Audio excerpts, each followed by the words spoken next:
법조계에서는 유명하신 천재시고 굉장히 꼼꼼하시고 그런 분이어서 저도 역대 이렇게 빨리 재판 진행하는 부장님을 만난 적이 없는데요. 김시철 부장님 별명이 뭐예요?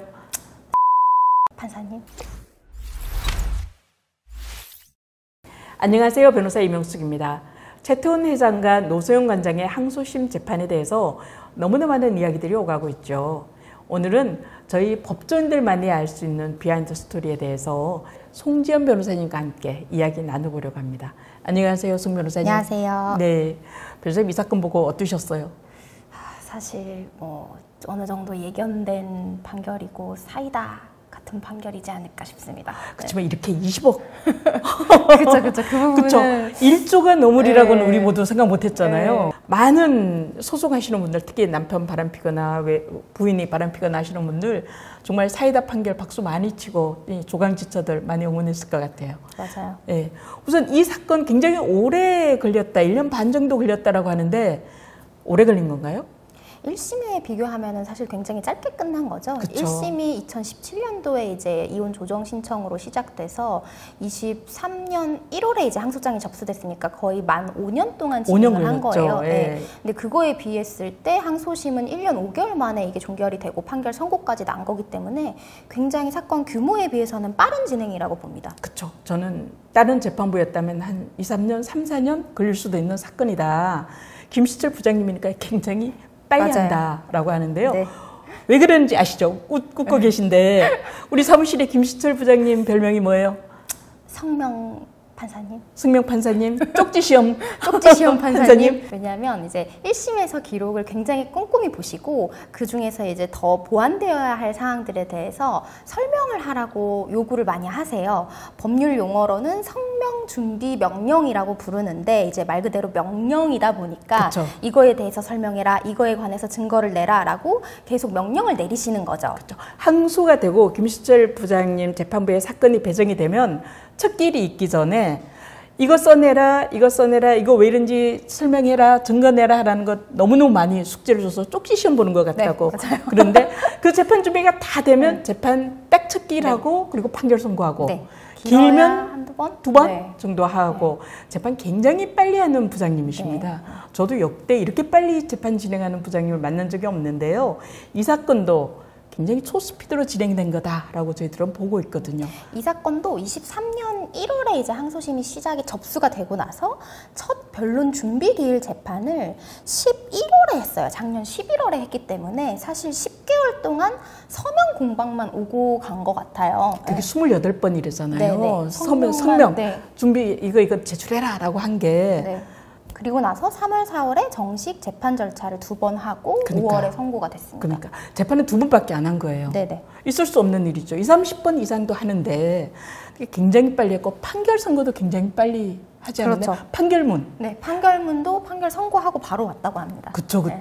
판결문 보통 판결 선고에도 1주일 혹은 2주일씩 걸리는 분들도 있는데 그날 바로 판결문 공개됐죠. 미리 다 써놓으신 거죠. 네. 그렇죠. 김시철 부장님하고 연수원 동기시지 않으세요? 맞아요. 저랑 연수원 19기 동기예요. 네네네. 김시철 부장님은 재학 중 합격이었어요. 그러니까 제일 막내인 거죠. 아버님도 법조인이시고요. 형님도 법조인이고 모두 서울법대 출신이고요.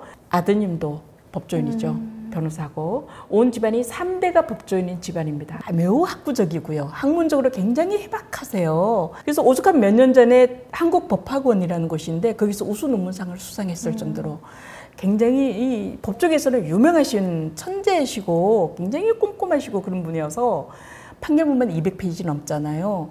대법원 당연히 요식하실 거고 이 문제되지 않게 철저히 준비하셨을 거예요. 근데 SK재산이 특유재산인지라든가 여러 가지 쟁점이 있기 때문에 대법원에서 다시 심리할 거고. 특유재산이 포함되냐 안 되냐에 대해서는 사실 포함이 된다는 입장이 저는 개인적으로 맞다고 SK 봐요. 주식. 네, 대법원에서도 인정될 거라. 네. 왜냐하면 1심이 조금 이례적인 판결이었다고 저는 보고 다른 이제 사건들에서 특유재산이 인정되는 경향성을 보면 사실 2심이 굉장히 합리적인 판결을 하지 않았나 싶습니다. 예. 그래요. 대법원에 가더라도 위자료는 뭐 심의 대상이 아니죠. 법률원이니까. 네. 그러면 재산 분할만 붙는데 어떻게 바뀔지는 저희들도 관심 있게 지켜보도록 또 다시 하죠. 봐야 될 것 같습니다. 네. 김시철 부장님은 최선을 네. 다했지만 네, 네. 그래요.